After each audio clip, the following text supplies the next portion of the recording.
Ժառանգություն կուսակցությունը մերժեց Սերժ Սարգսյանին եւ չի մասնակցի սահմանադրական փոփոխությունների հարցով նրա հետ հանդիպմանը։ Այսպիսի որոշում կայացրեց կուսակցության վարչությունը։ Նախորդ հանդիպման մեր առաջարկները չեն ընդունվել բովանդակային առումով եւ ըստ էության ունենք մի նախագիծ, որը մեզ համար ընդունելի չէ։ Ժառանգությունը դեմ չէ սահմանադրությունը փոխելուն, սակայն նախագծում ներառված են կետեր, որոնք հակասում են կուսակցության տեսակետներին։ Ոչ միայն մեր մոտեցումները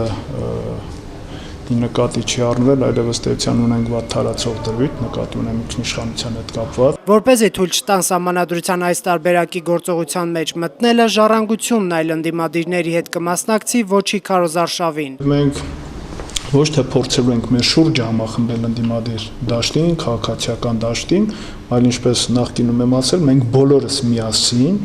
առանց առաջև ետ ընկնելու միասնական քննարկումների արդյունքում միասնական օրակարգ քայլեր պետք է ընդունենք եւ շարժվենք այդ ուղղությամբ։ Պարոն Մարտիրոսյանը վստահ չէ, որ այս օրերին Սերժ Սարգսյանին հանդիպող քաղաքական ուժերը որոշ ժամանակ անց ճիշտ կհամարեն իրենց այդ որոշումը։ Եթե հարված լինի, ես չէ որ ստանալու եմ, այլ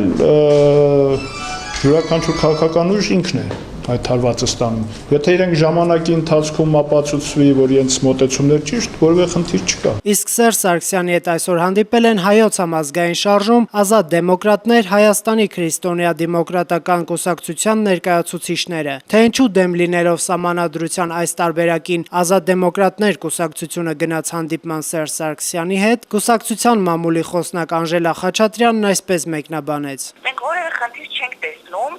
մեր կողմից անընդունելի դրույթները բարձրացնելու նաև Սերժ Սարգսյանի հետ հանդիպման ժամանակ, կազմի միայն հայտարարել, որ մենք դեմ ենք ու որևէ մեկի հետ չենք ուզում խոսելու, ոչ մի բան չենք ուզում անել, դա նշանակում է